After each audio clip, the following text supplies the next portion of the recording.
प्रधानमंत्री पोषण शक्ति निर्माण योजना अंतर्गत न्योता भोजन की जानकारी, शाला के रजिस्टर में संधारण एवं राज्य सॉफ्टवेयर में प्रविष्टि के संबंध में महत्वपूर्ण दिशा निर्देश मैं आप सभी के साथ शेयर करने वाला हूं।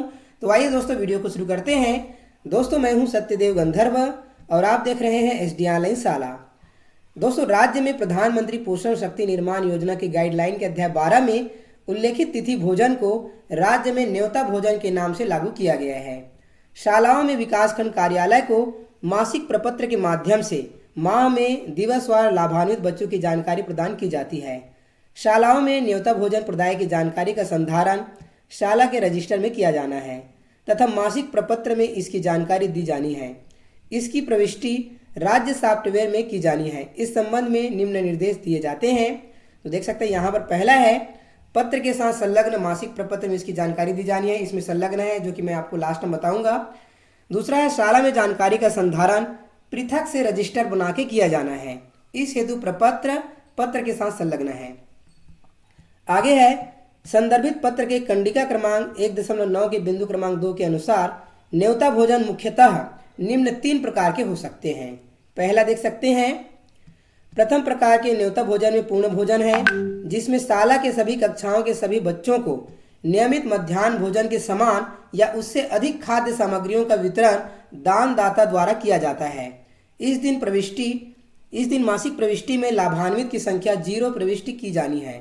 न्योता भोजन की विस्तृत जानकारी प्रपत्र के न्योता भोजन कॉलम में दी जानी है। शाला के न्योता भोजन हेतु बनाए गए रजिस्टर में भी इसका संधारण किया जाना है। द्वितीय प्रकार के न्योता भोजन में आंशिक पूर्ण भोजन को लिया गया है। इसके अंतर्गत दानदाता द्वारा किसी कक्षा विशेष के लिए पूर्ण भोजन दिया जाता है। इस स्थिति में मासिक प्रविष्टि में न्योता भोजन में लाभान्वित कक्षा के छात्रों को छोड़कर शेष कक्षा के लाभान्वित छात्रों की संख्या ली जानी है। न्योता भोजन की विस्तृत जानकारी मासिक प्रपत्र के न्योता भोजन कॉलम में दी जानी है। शाला के न्योता भोजन हेतु बनाए गए रजिस्टर में भी इसका संधारण किया जाना है। आगे है, तृतीय प्रकार के न्योता भोजन में शाला में नियमित भोजन दिया जाना है। दानदाता द्वारा अतिरिक्त पोषण सामग्री जैसे फल, मिठाई, बिस्किट्स, हलवा आदि हो सकता है। इस स्थिति में सामान्य दिनों की तरह ही लाभान्वित की संख्या मासिक प्रपत्र में प्रविष्टि की जानी है।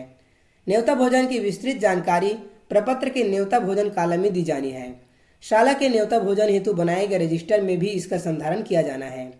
इसके अतिरिक्त यदि कोई दानदाता यदि शाला में किचन हेतु बर्तन या योजना में उपयोग होने वाले कोई अन्य सामग्री दान स्वरूप देना चाहते हैं तो उसे चौथा प्रकार माना जाना है।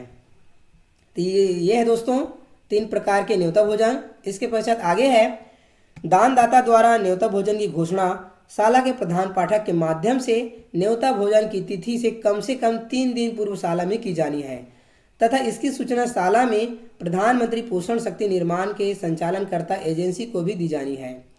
न्योता भोजन के दिन भी AMS में लाभान्वित की संख्या सामान्य दिनों की तरह ही की जानी है। इसमें नियमित भोजन एवं न्योता भोजन दोनों में लाभान्वित की संख्या को जोड़कर दिया जाना है। इसकी संख्या किसी स्थिति में शाला की कुल दर्ज संख्या से अधिक नहीं होगी।